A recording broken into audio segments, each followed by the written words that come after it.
오늘은 2024년도 주의 첫날, 첫 번째 주의 첫날입니다. 우리들이 이곳에 마음을 다하여 또 시간을 하나님 앞에 드리면서 찬송과 경배로 영광을 돌리는데요. 저와 여러분들에게 주님의 크신 은혜와 사랑이 넘치는 복된 시간이 되기를 원합니다. 오늘 나오기 전에 밥을 먹었습니다.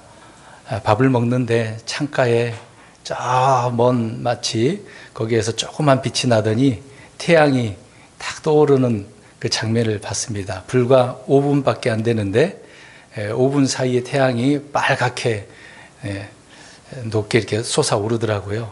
얼마나 아름답던지. 제가 평택에 지금 10년 넘게 있지만 이런 평택에서 아침에 태양을 본 게 처음인 것 같습니다. 본 적이 없어요. 물론 항상 낮에 보면 태양이 있지만 아침에 이렇게 아름답게 떠오르는 그런 장면을 처음 봤습니다. 참, 그 한순간, 몇 분의 그 순간이지만, 원래 이런 자연 세계를 통해서 얼마나 아름다운지를 좀 짧은 시간이지만 경험을 하게 됐습니다. 이제 이런 아름다움 뿐만 아니라 주님을 통해서, 주님의 말씀을 통해서 우리 주님의 그 아름다움을 경험하는 우리 성도인들이 되었으면 좋겠습니다.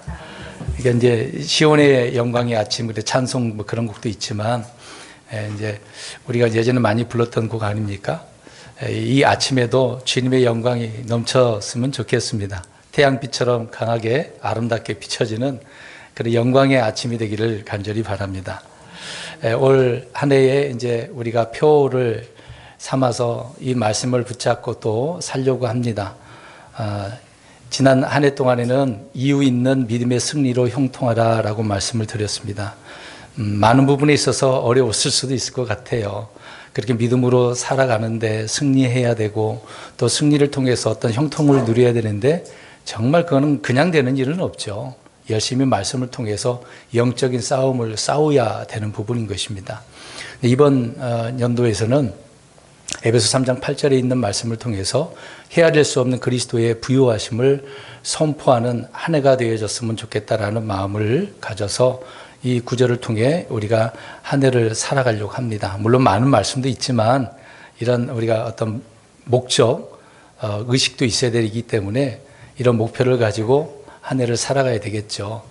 근데 우리가 이제 선포해야 된다라고 해놨습니다. 근데 앞에가 이제 중요한 것이 뭔가 또 붙었겠죠. 그리스도의 부요하심이라고 그랬는데 그 그리스도의 부요하심이 헤아릴 수 없다라고 이야기합니다. 헤아릴 수 없다라는 건 수를 셀 수 없다는 얘기잖아요. 무한하다, 한이 없다, 이제 그런 얘기입니다. 오늘 이 부분을 중점적으로 말씀을 드리고 이제 추후에 이제 계속해서 이제 시간 될 때마다 이 부분에 대해서 특히 이제 선포에 대한 부분을 더 말씀을 드리려고 합니다. 이제 중요한 것은 헤아릴 수 없는 그리스도의 부요하심을 먼저 우리가 알아야 된다는 얘기죠. 선포자가 무엇을 선포해야 되는지를 알아야 되는 부분입니다. 오늘 그런 면에서 오늘 말씀을 드리도록 할 것인데요. 이제 다른 교회에서는 시작이 되면 위로의 말씀, 희망의 말씀, 소망의 말씀을 주는 경우가 많이 있습니다. 물론 이 말씀도 우리가 이제 소망이 될 수는 있겠죠. 근데 우리는 한 해를 주님의 그 말씀을 통해서 영광을 위하여 살아가야 되잖아요. 주님의 기쁨을 위하여 살아가야 된다고 계시록에서 4장에서 말씀을 하고 있기 때문에 이런 부분 속에서 우리가 목표의식으로 이렇게 나아갔으면 좋겠습니다. 먼저 에베소서 3장 8절 말씀을 이해하려면 앞뒤로 말씀을 좀 이해를 했으면 좋겠습니다. 사도 바울은 세 차례 이제 전도 여행을 떠나서 복음을 전하지 않습니까? 주로 이제 이방인의 사도로서 세움을 받았기 때문에 첫 번째는 처음에는 유대인들에게 전했지만 그러지 않았던 거죠. 주님의 말씀에 따라 주님을 처음 만났을 때 그 말씀대로 이제 흩어져서 이제 특히 이제 유럽 쪽으로 많이 가지 않았습니까? 그래서 위에 이제 터키, 아시아, 소아시아 지방에서 마케도니아, 또 고린도 지역, 그리스, 이제 이런 방면 쪽으로 이제 세 번에 걸쳐서 복음을 전하게 됐습니다. 그때마다 유대인들이 쫓아다녔었고, 방해를 했었고, 또 누명 씌워지게 되어서 감옥에 들어가는 일들이 많이 있었습니다. 특히 이제 신약에 보면 이제 옥중서신이라고 하는 골로새서 또 빌립보서, 에베소 마찬가지죠. 그 지역에서 감옥에 어떻게 보면 연금된 그런 상태에 있는 경우도 많았거든요. 이제 그래서 오늘 3장 1절에도 갇혔다라고 이야기하지 않습니까? 이제 감옥에 갇히든 아니면 연금된 상태이든 그런 상태였던 것인데, 이제 이런 사도 바울이 이제 성도들을 향하여서 몇 마디 말로 적은 내용의 이제 3절 말씀이 그렇게 표현되어 있지 않습니까? 몇 마디 말로 뭔가 알렸대요. 근데 그 내용이 뭐냐면 3절에 보면은 신비를 알리셨다. 그러니까 하나님께서 사도 바울에게 신비에 대한 여러 가지가 있지만 그 중에 이제 교회의 신비도 있지만 오늘은 이방인들에 대한 신비를 이야기하고 있습니다. 이 신비를 알리셨는데 그것을 몇 마디 말로 적어서 성도들에게 읽게 했나 봐요. 편지를 보냈던 것 같아요. 그래서 그 이야기를 언급을 합니다. 그래서 너희들이 내가 보낸 이 글을 통해서 읽었을 때에 4절 말씀에 이 그리스도의 신비에 대해서 너희들이 알고 있는 바를 깨달을 수 있으리라. 이미 알고 있었던 내용인데 글로 또 보냈으니까 알고 있는 바니까 더 깨닫게 되어질 수 있겠죠. 처음부터 깨닫는 거 쉽지는 않지 않습니까? 그래서 그렇게 깨달을 수 있다라고 합니다. 근데 이 신비에 대해서 설명을 하죠. 5절부터. 하나님께서 이 신비를 자신에게 준 뿐만 아니라 이제 계시를 하셨는데 사도들과 대언자들에게 이걸 계시했다. 다른 사람들에게는 다른 시대에게 또 다른 사람들에게는 계시가 안 됐었다고 이야기하죠. 특히 교회의 신비에 대해서는 사도 바울에게만 하나님께서 계시한 바가 있지 않습니까? 근데 이방인들의 이 신비 역시 사도들과 대언자들 바울에게도 말씀을 하셨다. 근데 이 신비는 이방인들이 구원받는 신비다. 그러면서 6절에 이 신비 세 가지를 이야기합니다. 그러니까 이방인들이 구원받게 되면 세 가지를 특혜를 받게 되어지는 거죠. 우리 6절 보십시오. 뭐라고 되어졌습니까? 동료, 상속자가 되고 또 하나는 같은 몸이 되고 그 다음에 약속에 참여하지 않는다. 동료 상속자라고 하는 부분이 뭐냐면 주님이 우리 예수 그리스도가 독생자 아들이시잖아요. 상속자지 않습니까? 근데 우리가 양자 입양되고 우리가 하나님의 자녀가 되어지면 상속자가 되는데 주님과 같이 우리 모두가 동료, 공동으로 상속자가 된다. 그 얘기를 하고 있는 겁니다. 같은 몸은 주님이 머리시고 우리는 지체로서 몸이 되는 거잖아요. 그래서 우리는 주님의 몸된 교회라고 불립니다. 그래서 같은 몸이 되는 신비. 세 번째로는 약속. 주님께서 우리에게 약속하신 앞으로 받는 약속이 있잖아요. 특히 그리스도인들 교회에 대한 약속은 하늘로 들림 받아서 부활하게 되어질 때 주님과 영원토록 함께 되고 새 예루살렘을 거하게 되고 주님께서 우리에게 주시고자 하는 그 관을 받고 여러 가지가 있지 않습니까? 그래서 이런 자들에게 이런 약속에 참여자가 됐다. 그러니까 얼마나 놀라운 신비겠어요. 사실 이 신비를 유대인들만 있다고 한다면 이방인들은 어떻겠습니까? 슬프고 소외감 느끼잖아요. 우리는 이렇게 차별하나? 이렇게 생각할 거 아닙니까? 근데 하나님은 이스라엘은 이스라엘대로 또 교회는 교회대로 특별한 혜택을 이렇게 주게 된 것이죠. 그래서 이 신비를 선포하는 뭐가 어떤 자로 세웠다고 이야기합니까? 7절 끝부분에 보니까 은혜의 선물에 따라 복음의 사역자다라고 되어져 있어요. 그러니까 바울뿐만 아니라 또 사도들 또 흩어져서 복음을 전하는 사람들이 복음 사역자가 됐다라고 이야기합니다. 하나님께서 그렇게 선물로 주셔서 그렇게 세워주셨다라고 이야기를 하고 있는 거죠. 그래서 이 복음 사역자로서 열심히 이제 선포를 하는데 오늘 이제 핵심은 이제 8절 말씀이죠. 근데 나 같은 이제 예전에는 좀 교만한 끼가 있었지만 겸손한 모습으로 가장 작은 나보다 더 작은, 다른 사람보다 작은 자가 있으면 그보다 더 작은 자기라고 표현하잖아요. 그래서 자기에게 이런 복음 사역자로 주신 놀라운 은혜를 지금 이야기하고 있는데 이 은혜를 내게 주신 것은 헤아릴 수 없는 그리스도의 부요하심을 내가 이방인들에게 어떻게 선포하게 하랍니다. 근데 바울만 그렇게 하는 건 아니잖아요. 누구든지 주 예수 그리스도를 믿고 구원받은 자들은 다 같이 주님의 일꾼들이기 때문에 복음의 사역자가 되기 때문에 우리 역시도 이런 선포자가 되어야 된다는 얘기입니다. 그래서 이런 선포하는데 그냥 선포가 아니라 앞에 뭐죠? 무엇을 선포하는 거죠? 오늘 표어. 그리스도의 부요하심인데 이 부요하심은 헤아릴 수가 없는 거다라고 이야기를 하고 있는 겁니다. 그래서 이것은 감추어져 있던 것인데 이제 감추어진 신비인데 이제 드러난 거잖아요. 계시는 열리는 거잖아요. 열어서 보이게 하는 것이 계시거든요. 묵시는 닫혀지는 거죠. 다니엘 때는 닫아놓으라 그랬잖아요. 봉인하라 그랬잖아요. 이제 앞으로 이렇게 요한계시록 같은 경우는 앞으로 또 이 신비도 계시가 됐기 때문에 누구나 볼 수 있고 알 수 있게. 그래서 뒷구절에 써 있습니다. 구절에는 보게 하려 합니다라고 되어져 있잖아요. 모든 사람들이 무엇이든지 모든 사람들이 보게 하는 거고 10절에는 하늘에 초소되어 있는 권력들과 권능들 그러니까 영적인 그런 존재들도 역시 예, 하나님의 각가지 이 지혜를 알게 하려 합니다. 이 그리스도의 부요함이 얼마나 헤아릴 수 없는지를 이거를 보게 하고 알게 하는 일로서 자기를 뭐로 세웠다? 복음의 사역자로 세웠다라고 이야기하고 있는 겁니다. 근데 이것은 11절을 보니까 하나님의 영원한 작정, 영원한 목적이 따른 것이라고 이야기합니다. 이미 하나님은 오래전에 영원토록 이 목적을 정해놓은 거예요. 계획을 해놓으신 거죠.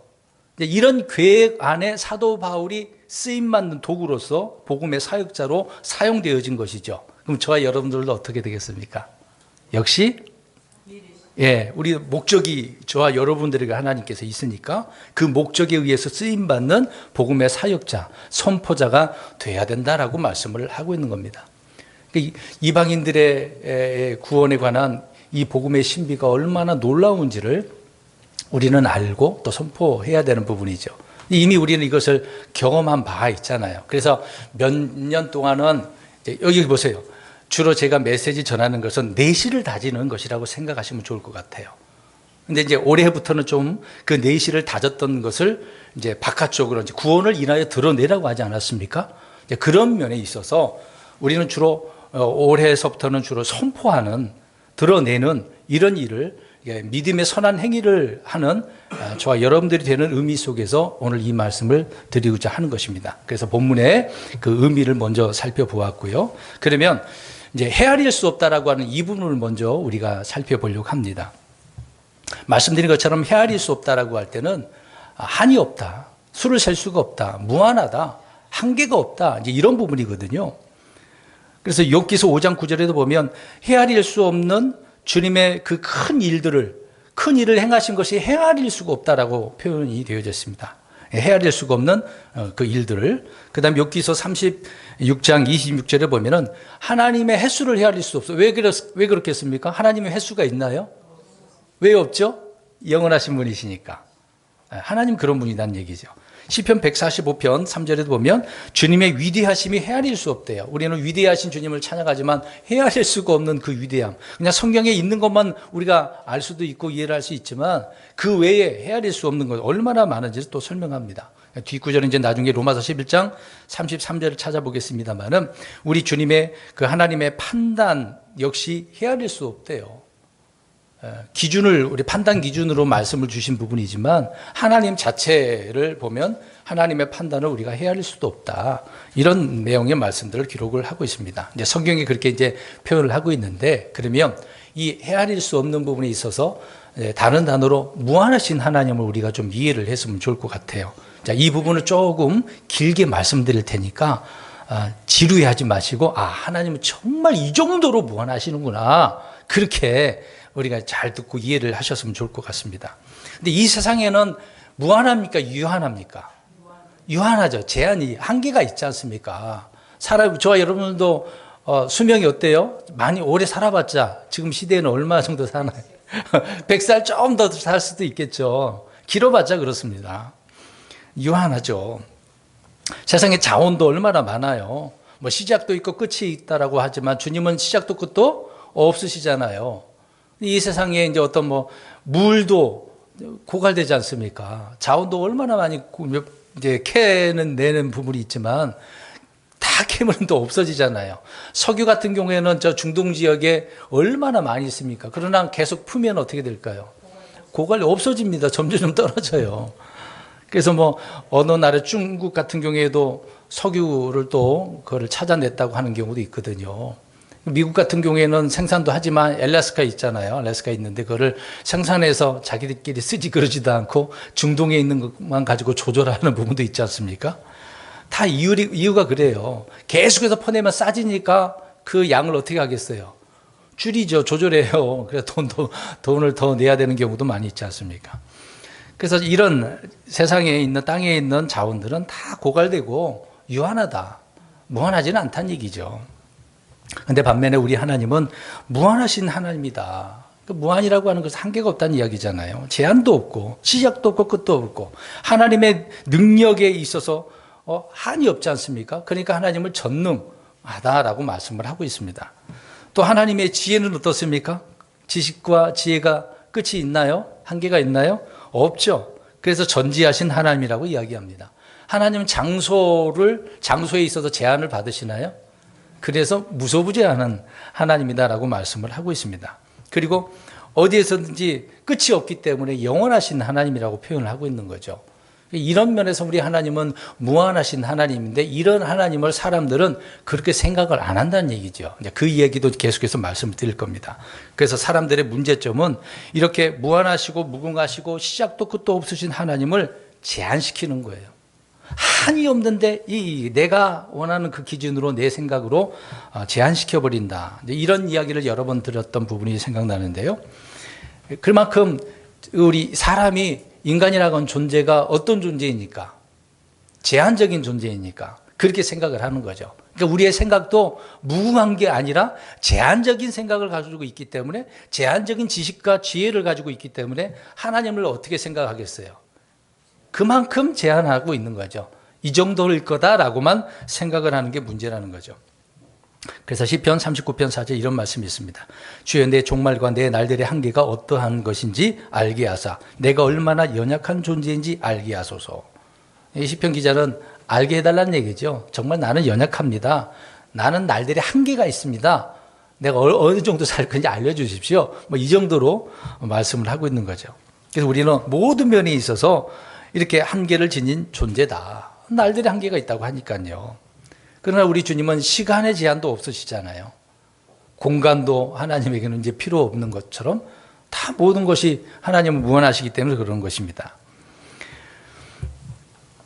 그런데 문제는 이 불신이라고 하는 것이 문제죠. 불신이라고 하는 게. 시편 78편 41절에 이런 말씀이 있습니다. 참으로 그들이 뒤로 돌이켜 하나님을 시험하고 이스라엘의 거룩하신 이를 제한하였도다라고 이야기합니다. 누가 그랬겠다는 얘기예요. 이스라엘 백성들이 그들 하나 항상 우리에게 본보기가 되어지니까. 그럼 이스라엘뿐만 아니라 모든 사람들이 오늘날 그리스도인들 역시 어떻게 생각하겠습니까? 하나님을 제한시켜버리는 거죠. 그게 문제라는 겁니다. 그래서 불신이라고 하는 것은 무한하신 하나님을 우리 좁은 이 사고, 생각의 그 틀 속에다가 가두어 버려서 제한시키는 거죠. 이만큼. 그래서 믿음만큼이라고 하는 부분이 있잖아요. 내가 이 정도 믿으면 이 정도만 우리가 알고 이해하고 있는 거죠. 근데 이 부분을 우리가 좀 뛰어넘어야 되는 부분입니다. 그것을 뒤에서 또 말씀드리겠습니다. 아무튼 믿음이라고 하는 불신이라고 하는 것이 하나님을 제한시켜 버린다. 그러나 반면에 믿음은 어떻겠습니까? 불신은 그렇지만 믿음이라고 하는 것은 뛰어넘는 거거든요. 우리의 사고의 제한을 뛰어넘는 거예요. 평상시에 생각했던, 여기 보겠습니다. 우리 지금 제가 마셔서 이 정도 남았네요. 근데 어떻게 생각합니까? 이만큼밖에 안 남았네. 그렇게 생각을 이 정도 있으면 가득 있네. 그렇지만 줄어들면 이것밖에 안 남았네라고 하잖아요. 근데 이 정도 남았어도 이만큼이라 좀 남았네? 라고 또 생각할 수도 있는 거잖아요. 그럼 나중에 또 물 부어지면 채워지는 것인데 사람들의 생각은 너무도 제한적인 것이기 때문에 이것을 보고 그냥 그대로 판단을 하게 되어지는 경우가 있지 않겠습니까? 그런 면에서 우리가 나의 이 사고로서 제한시키지만 믿음이라고 하는 것은 이것을 뛰어넘는 거죠. 그러니까 요만큼 이제 얼마 안 남지 않았네가 아니라 그래도 이 정도면 더 많이 남았네라고 이제 표현할 수 있는 거잖아요. 그래서 믿음이라고 하는 것은 우리의 어떤 사고나 어떤 생각의 전환이라고 표현할까요? 이런 것들을 가능케 한다는 얘기죠. 사실 우리가 주님이 말씀으로 온 세상을 창조하셨다는 걸 어떻게 우리가 믿어집니까? 우리의 머리로 이해가 되나요? 안 되죠. 어떻게 없는데 있게 만드냐고요. 우리는 어떤 것을 만들 때 있는 것 갖고 만들잖아요. 볼펜 하나 만들더라도 뿅 하고 만들 수 있습니까? 못해요. 이걸 만들려면 어떻게 해야 돼요? 무엇이 필요해요? 재료가 필요하잖아요. 플라스틱 같은 거 있어야 되는데 플라스틱을 어디서 구해요? 고무는 어디서 구해요? 이런 색깔 염료는 또 어디서 구해요? 이 심은 볼펜, 철 같은 경우는 동은 어디서 구해요? 다 땅에 있는 재료들 가지고 만드는 거 아니겠습니까? 근데 하나님은 아무것도 없는데 말씀으로 만드셨대요. 그래서 히브리서 기자가 말하잖아요. 말씀을 통해서 우리가 그를 믿는다라고 하지 않습니까? 그래서 믿음은 이런 것들을 뛰어넘는다. 그래서 성경에 빌립보서 4장 7절에 모든 이해를 뛰어넘는이라는 표현을 합니다. 우리는 이 정도, 이만큼 이해를 하고 있지만 그거를 뛰어넘는 게 뭐냐? 믿음이다라고 이야기를 하고 있는 거죠. 그러니까 헤아릴 수 없는 그리스도의 부유함을 이해하려면 뭐가 필요한 거예요?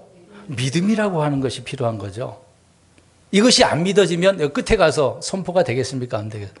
안 되는 부분이죠. 안 믿어지는데 어떻게 선포합니까? 믿어져야 이것을 선포하는 거죠.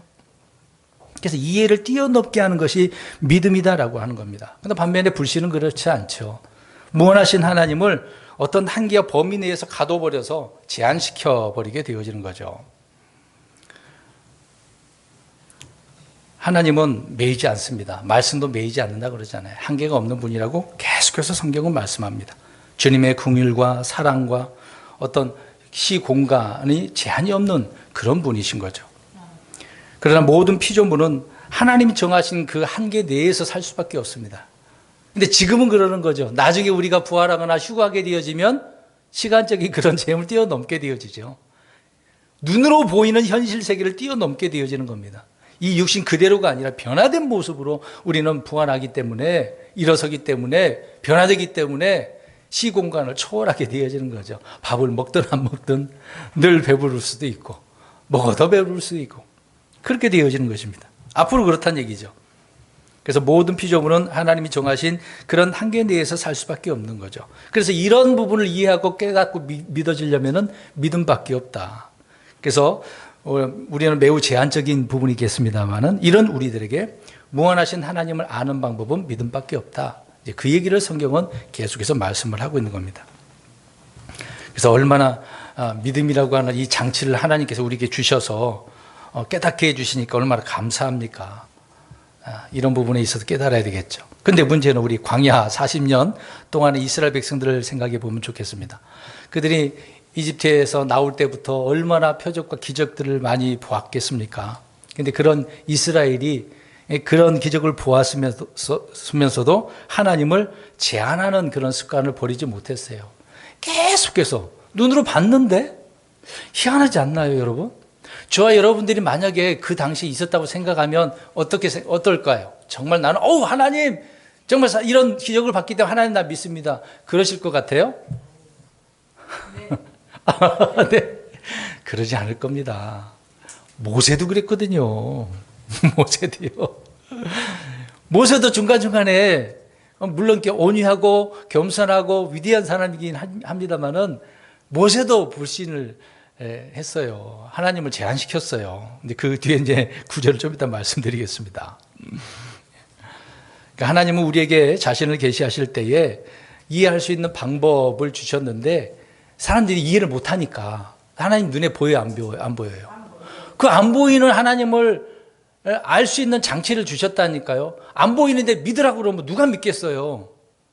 그래서 성경에 뭐뭐와 같이라고 하는 단어가 많이 사용됐습니다. 있는 것 같고 하나님은 뭔가 자신을 계시해 주셨거든요. 그게 이제 자연 계시라고 하는 겁니다. 특별 계시라고 하는 또 말씀을 주신 것이죠. 근데 이런 일반적인 눈에 보이는 것 같고 하나님께서 말씀을 대언자를 통해서 하셨음에도 불구하고 사람들은 그게 잘 안 믿어지는 거죠.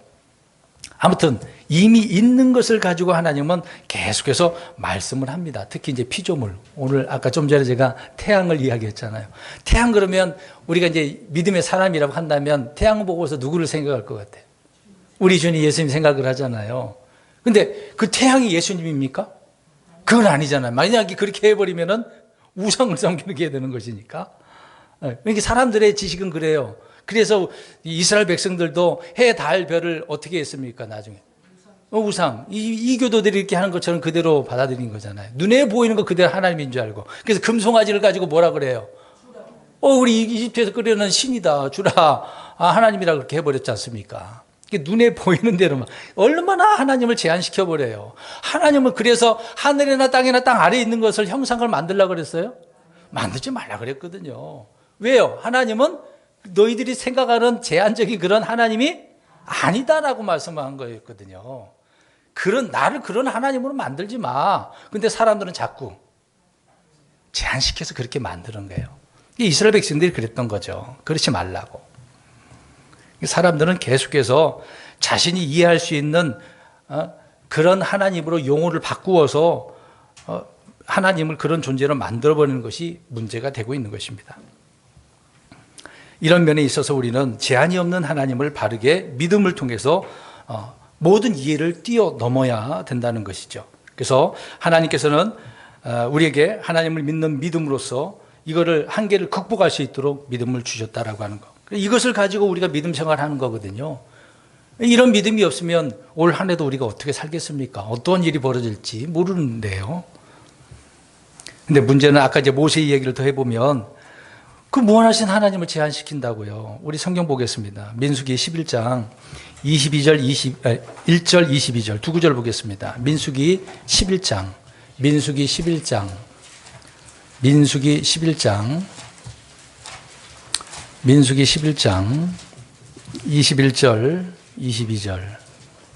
21절 22절 읽겠습니다. 시작. 모세가 이르되 나와 함께 있는 백성은 걷는 남자가 60만 명인데 주께서 이르시기를 내가 그들에게 고기를 주어 그들이 한 달 내내 먹게 하리라 하셨으니 그들을 위해 양떼와 소떼를 잡은 늘 그들에게 족하겠으며 그들을 위해 바다의 모든 물고기를 함께 모은 들 그들에게 족하겠나이까 하며. 아니 하나님께서 그들이 고기 달라고 그래서 한 달 내내 내가 먹게 해줄게 그랬는데 모세가 어떻게 해요? 안 믿는 거예요. 아니 이집트에서 그렇게 수백만 명을 하나님께서 나오게 하시고 홍해바다를 건너게 하셨는데 그 모세도 경험을 한 바가 있지 않습니까? 근데 한 달 내내 지금 60만 명이라는 남자를 이야기하는 부분이지만 장성한 남자 60만 명 그 많은 사람들을 어떻게 다 고기로 먹여야 한 달 내내? 양들, 저 바다의 물고기, 이거 가축들이나 짐승들이나 물고기 가지고 그거 한다고 그거 가지고도 안 된다는 그 얘기 지금 하고 있는 거잖아요. 부족합니다. 어떻게 한 달 내내 되겠어요? 안 된다라고 이야기합니다. 여러분 안 됩니까? 하나님이 그렇게 하겠다 하면 어떻게 되는 거예요? 되는 거거든요. 근데 모세 입장에서도 지금 현실을 보니까 안 되겠다라고 생각하고 있는 거거든요. 근데 그 뒷구절을 보면 23절에 보면 그렇게 하셨어요. 말씀대로 하셨습니다. 그러니까 하나님의 능력을 제한시켜서는 안 되는 거예요. 내 이 좁은 사고 가지고 얄팍한 그 지식 가지고 하나님을 그렇게 만들지 말자는 거죠.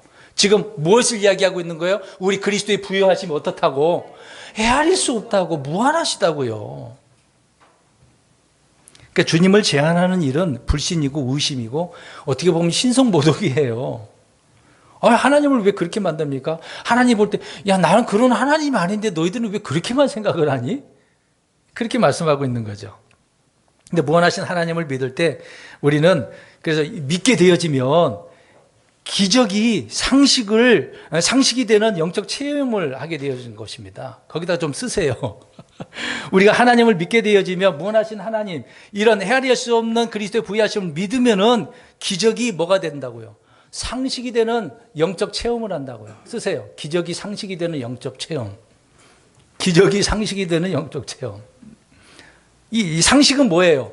일반적으로 누구나 다 알고 보고 느끼고 경험하는 것을 이야기하는 거거든요. 그게 상식이에요.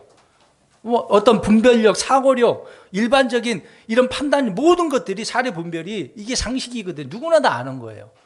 그러니까 기적은 이스라엘 백성들이 경험을 했어요. 그 기적만. 근데 이런 것들이 누구나 다 경험할 수 있다는 얘기예요. 믿으면 된다고요. 어렵습니까? 안 믿어져서 그게 문제죠. 믿으면 되는 겁니다. 안 믿으니까 문제죠. 다시 말씀드립니다. 무한하신 하나님을 믿게 되어지면 기적이 상식이 되는 그런 체험을, 영적 체험을 하게 되는 것입니다. 올 한 해 그렇게 경험을 해서 선포를 하셔야 돼요. 경험하지 않으면 그냥 말만 전달하는 전달꾼이 되는 거죠. 우리는 그걸 뛰어넘어야 되는 거죠, 지금. 오늘날 성도들이 무기력하게 된 이유가 뭔지 아시겠습니까? 성도들 역시 마찬가지로 자신의 무능력이 문제가 아니라 하나님을 어떻게 버리니까? 제한시켜버리니까. 왜요? 뭐 때문에? 불신으로. 그러니까 무능력하고 무기력한 거예요. 믿음 생활하는 것이 그렇다는 얘기예요. 그래, 불신은 전능을 무능으로 만들어버리는 거죠. 어떻게 보면 독서와 같은 거거든요. 하나님의 전능하심을 무능력하게, 참 얼마나 힘들겠습니까? 이렇게 살면.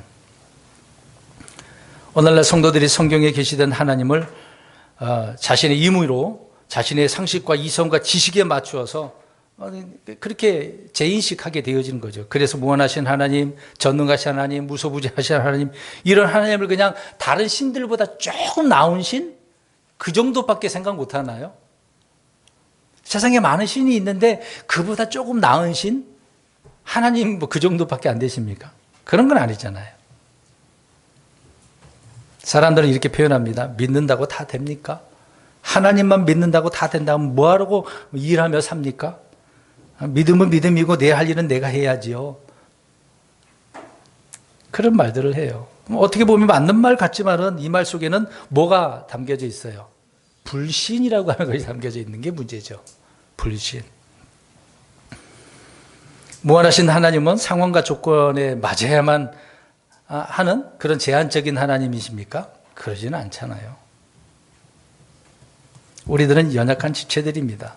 그런 것을 나는 이런 존재라고 인식을 해버리고 하나님을 믿으면 되잖아요. 무한하신 하나님을. 그러면 주님은 무한하시기 때문에 문제가 되지 않겠습니까? 아까 모세 얘기했습니다마는 모세가 그 고기를, 한 사람이 먹을 그 고기를 만들 수 있어요?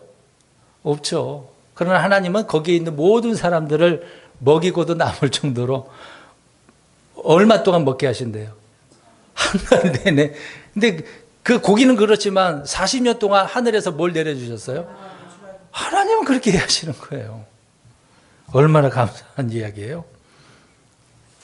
하나님은 사람이 많고 적음의 문제가 되지 않습니다. 어떤 기간의 문제도 되지 않아요. 하나님이 하시겠다라고 하면 그렇게 하시는 것입니다. 또 한 부류를, 하나님을 제한시킨 부류의 사람을 우리 보려고 합니다. 열왕기하 7장 1, 2절을 한번 보시면, 일단 눈으로만 보세요. 들으시고 찾으시고. 열왕기하 7장 1, 2절. 열왕기하 7장 1, 2절입니다. 열왕기하 7장. 자, 거기 보시게 되면 엘리사와 어떤 귀족, 한 귀족을 말하고 있는데 그 엘리사와 귀족의 차이가 무엇인지를 우리가 볼 수 있어요. 이제 다른 전문명을 다 보게 되어지면. 근데 무한하신 하나님에 대한 믿음의 차이였다는 것을 알 수가 있어요. 귀족은 말을 합니다. 하늘에 창들을 내신다 한들 어찌 이런 일이 벌어집니까? 라는 표현을 했어요. 그러니까 자기가 보는 생각으로 하나님을 그렇게 제한해서 자기가 아는 수준으로 제한시켜 버렸던 거죠. 그러니까 하나님을 불가능한 하나님으로 만들어 버렸다는 얘기입니다. 그러니까 그 당시의 사회적 배경을 말씀드리면 사마리아가 지금 적군에 의해서 둘러싸여 있어서 먹을 수 없어요. 기근이 왔단 말입니다. 그래서 기근으로 전쟁으로 온 땅에 먹을 것이 없어지게 된 거예요. 그러니까 물가가 어떻게 되겠습니까?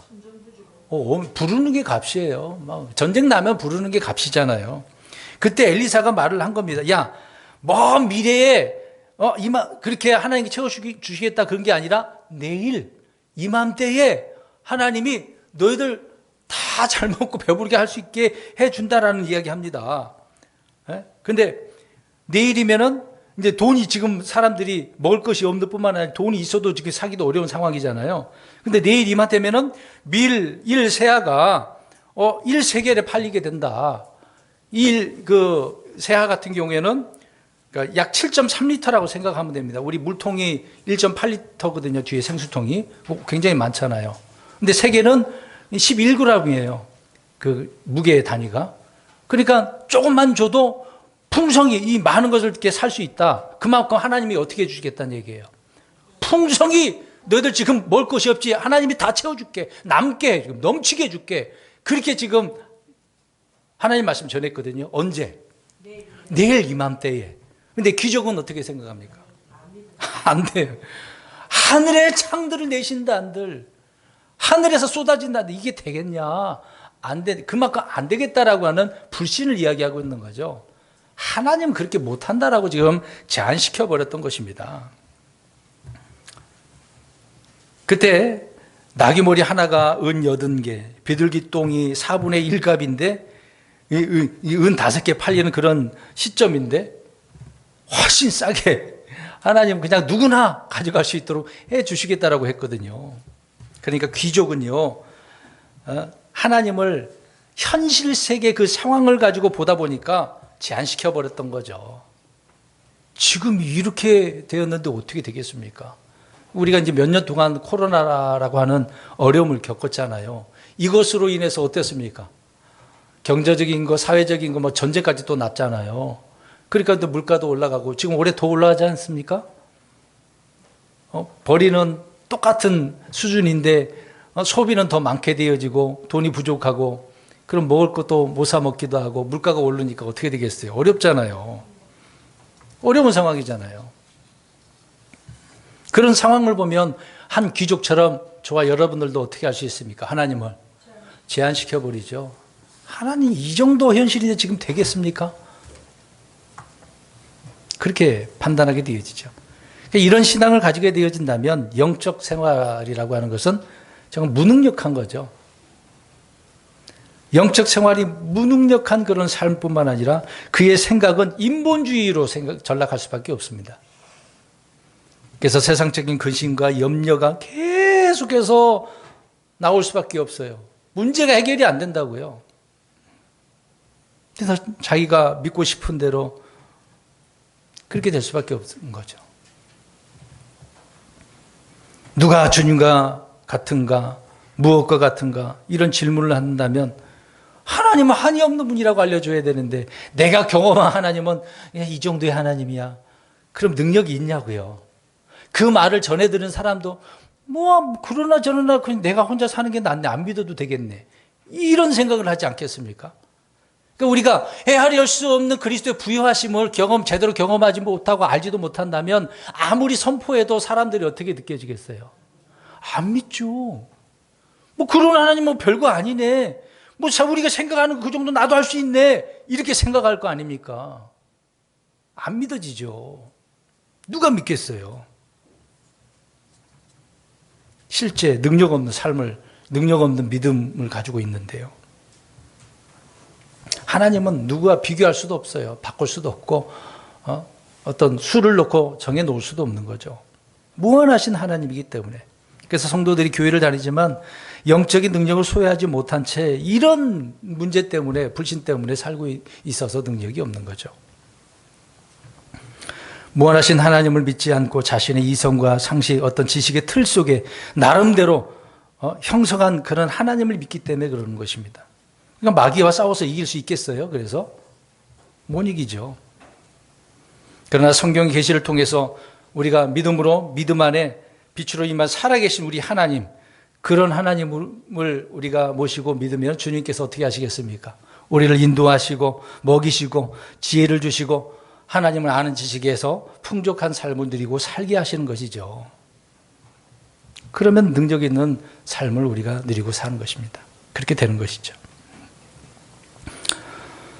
여러분, 하나님의 능력에 제한을 두면 무능력자가 되어집니다. 지혜에 제한을 두게 되어지면 무지한 자가 되는 거예요. 하나님의 무소부재하심을 제한을 두면 하나님의 임재를 체험할 수가 없어요. 그러지 말자는 것이죠. 그럼에도 우리 하나님은 영원 무궁토록 살아계시고 무한하시는 그런 하나님이다. 그러니까 주님의 이 헤아릴 수 없는 부요하심이 얼마나 큰지를 우리는 바르게 이해를 해야 되겠죠.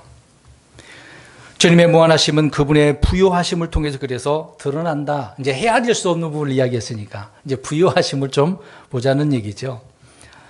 오늘 본문의 말씀 우리 3장 8절 다시 한번 읽겠습니다.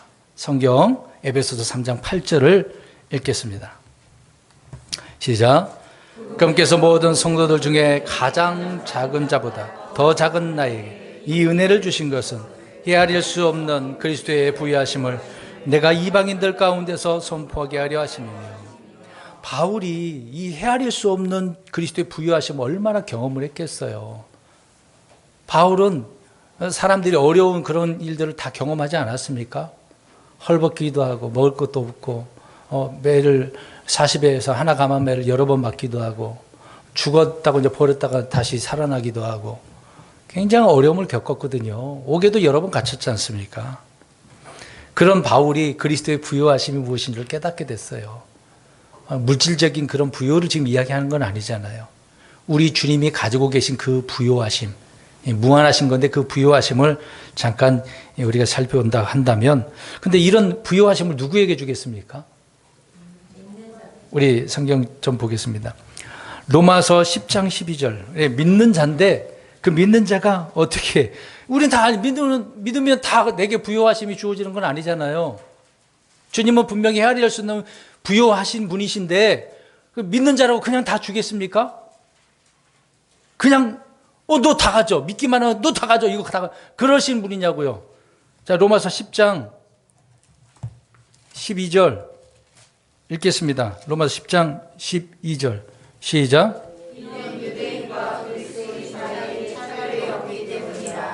모든 사람 위에 계신 주께서 자신을 부르는 모든 사람에게 부여하신, 어떤 사람에게 부여하시대요? 그럼 이 부여하심을 받으려면 어떻게 해야 돼요? 주님을 불러요. 좀 불러. 주님은 헤아릴 수 없는 부여하신 분 아니십니까? 무한하신 하나님 아니십니까? 이 말은 뭐 하라는 얘기예요? 기도하라는 이야기잖아요. 기도하라고. 여러분 기도하시죠? 이런 하나님을 믿고 기도하셔야죠. 그런 하나님, 부여하신 하나님인데 왜 안 주세요? 부르시면 준다면서요. 저번에 얘기했잖아요. 명령하라고. 말씀을 통해서 이렇게 하면 된다고 말씀드렸지 않습니까? 저 여러분들이 아무리 구해도 하나님은 줄어들지도 않아요. 다고 해도 하나님 줘도 하나님은 줄어들지 않는다니까요. 기근이 있었을 때 한 여인이 이것만 먹고 죽으려고 하더라고 생각을 했는데 엘리야를 통해서 얼마 동안? 3년. 그 기근 동안에는 계속 그 경험을 했을 거 아닙니까? 분명히 폈는데 그 다음날 또 보니까 또 있어. 야, 여러분, 물론 그 당시에 실제 일어났던 일이잖아요. 근데 우리는 이제 육신적인 것을 떠나 초월해서 영적인 것이 그렇다고 생각하면 어떻겠습니까? 내 영적인 부분 이만큼 줄 알았는데 그 다음날 보니까 또 새로워, 놀라워. 이런 풍성한 부요함을 날마다 경험을 해야 되잖아요. 그런 것들 좀 경험하고 선포 좀 하면 안 됩니까? 나 자신에게도 선포를 하고 다른 사람들에게 이런 우리 무한하신 하나님 얼마나 풍성한지 알아? 선포를 하면 얼마나 좋아요. 근데 그렇게 선포 못하는 거는 이런 주님을 어떻게 해버리니까? 제한시켜버리니까. 우린 그런 믿음의 소유자들이 아니지 않습니까? 아무튼 자신을 부르는 자에게 부여하신 분이라니까 열심히 기도하세요. 그럼 부여해 주십니다. 믿으십니까? 네. 두 번째는 무엇이 부여하냐? 물론 앞에서 다 말씀드린 내용이에요. 로마서 10장 33절 보시면 이 부분을 좀 읽었으면 좋겠네요. 한 번 더 말씀드린 부분이지만 앞에서 말씀드렸던 부분이기도 하고요. 로마서 11장 33절 11장 33절입니다. 시작. 오 하나님의 지혜와 지식의 부요함은 깊도다. 그분의 판단들은 헤아릴 수 없으며 그분의 길들은 찾아내지 못하리로다. 얼마나 부유하고 깊은지 그 지혜와 지식이요. 또 판단 같은 경우에는 헤아릴 수도 없고 주님의 길들은 찾을 수가 없어. 사람이 어떻게 이걸 머리로 이해합니까? 이거를 믿음을 통해서 우리가 뛰어넘어서 이해를 하고 믿게 되어지는 거죠. 야고보서 1장 5절에도 그래서 지혜가 부족하거든 어떻게 하라고 그랬어요? 지혜와 지식이 부여하신 그 주님께 구하라고 그랬거든요. 근데 사람들이 구해요, 안 구해요? 안 구했다라고. 그래서 그거에 문제가 되고 있는 거죠. 안 구하니까 문제다. 구하라 그랬거든요. 후히 주시고 주께서 누르고 채워주신다고 하는데도 불구하고 잘 안 구하죠. 근데 이렇게 얘기하면 이 기복주의에 있는 사람들은 꼭 머리로 생각하는 아파트 달라고 해야 되겠구나. 사업체 잘 되라고 해야 되겠구나. 돈이 통장에 막 1억이 꽂히고 10억이 꽂히고 해야 돼. 그런 기복주의 말고 네? 우리는 그런 생각을 해서는 안 되죠. 주님의 그 지혜와 지식이 이렇게 부여해요. 이런 주님을 제한시키지 말자는 것입니다. 자, 고린도후서 6장 10절 가서 보십시오. 고린도후서 6장 10절. 주님의 부요하심은 우리를 부요하게 하는 원천이라고 이야기하고 있습니다. 고린도후서 6장 10절입니다. 6장 10절. 6장 10절 시작. 항상 기뻐 가난한 자 같으나 많은 사람을 부요하게 하며 아무것도 없는 자 같으나 모든 것을 앞에서부터 조금 이런 이야기를 하는데 우리는 항상 기뻐한다? 우리는 가난한 게 아니라 우리는 항상 부요하다? 주님이 그렇게 한다는 얘기죠. 많은 사람을 부요하게 하시니까. 그런데 없는 것 같은데 우리에게는 모든 것을 소유했어. 또 이렇게 하니까 또 물질로만 생각. 그러면 안 된다는 얘기죠. 주님을 소유하면 모든 것을 소유한 거죠. 주님을 통해서 뭐 다 나오니까. 주님을 통해서 나오는 것을 바라보지 말고 주님을 바라보시면 되는 거죠. 그러니까 주님 자체가 우리의 뭐다? 부요다. 그 원천이라는 얘기죠. 부요의 원천. 그러니까 주님을 통해서 다 된다라고 말씀을 하고 있는 것입니다. 그 다음에 네 번째로는 근데 우리가 영적인 것에만 그치면 안 돼요. 사실상 이것도 우리가 또 아셔야죠. 꼭 목사님은 영적인 것만 한다고 육신적인 것도 이야기하잖아요. 빌립보서 4장 19절. 빌립보서 4장 19절. 우리는 영적인 것이나 육적인 것이나 주님은 정말 헤아릴 수 없는 부요하신 그런 분이기 때문에 구하는 자에게 다 주신다고 했으니까 그걸 믿으면 되는 거죠. 4장 19절입니다. 빌립보서 4장 19절 시작. 오직 내 하나님께서 그리스도 예수님을 통해 영광 가운데서 자신의 부요하심에 따라 너희의 모든 필요를 공급한다. 영적인 것이든 육신적인 것이든 모든 필요가 있다면 공급해 주신대요. 얼마나 감사한 것입니까? 경험을 하셔야죠. 경험하지 못하면 이런 말씀을 그냥 있으나 말합니다. 늘 구함으로 말미암아 경험을 해서 그 경험함으로 말미암아 이제 선포를 해야 되는 거 아니겠습니까? 다섯 번째로는 여러분 근데 우리가 또 가난하다고 걱정하지 마세요. 주님께서는 가난한 자들에게도 주님은 따로 준비하신 그런 부요하심이 있다고 말씀을 하고 있는 것입니다. 야고보서 2장 5절을 보니까 내 사랑하는 형제들아 들어보라. 하나님께서 이 세상에 가난한 자를 택하사 믿음에 부요하게 하시고 라고 이야기합니다. 그러니까 믿음도 어때야 돼요? 믿음이 가난해서는 안 되고 부요하다. 그 얘기를 하고 있는 거죠. 그러니까 가난한 자들에게 영적으로 부요하게 하시는 하나님이시래요. 하나님 전 가진 게 없어요. 받은 게 없어요. 왜 하나님 나한테는 안 줘요? 그러지 마세요, 제발. 하나님이 주신 것이 얼마나 많은데, 그리고 우리가 안 구해서 못 받은 게 얼마나 많은데요. 있는 것도 못 알아가 깨닫지 못해가지고 없어요, 하나님 그러지 마세요. 있는데 이미 줬는데 이미 준 것도 감사하고 받지 못한 거 있으면 또 받아가지고 또 감사하고 그래야 되지 않겠습니까? 그래서 주님은 항상 이렇게 부요하시는 분이다. 근데 문제는 믿음이라고 하는 문제죠. 믿음. 믿느냐 안 믿느냐. 성도들에게 부족한 것은 돈, 어떤 외모, 학벌 그런 게 아닙니다. 믿음이라는 거죠. 믿음이 부재돼서 그렇습니다. 여섯 번째로 심지어 주님께서는 자신의 생명까지 우리에게 넘치도록 부어주신대요. 주님의 생명이 한 번으로 죽으면 끝난다고 생각하죠.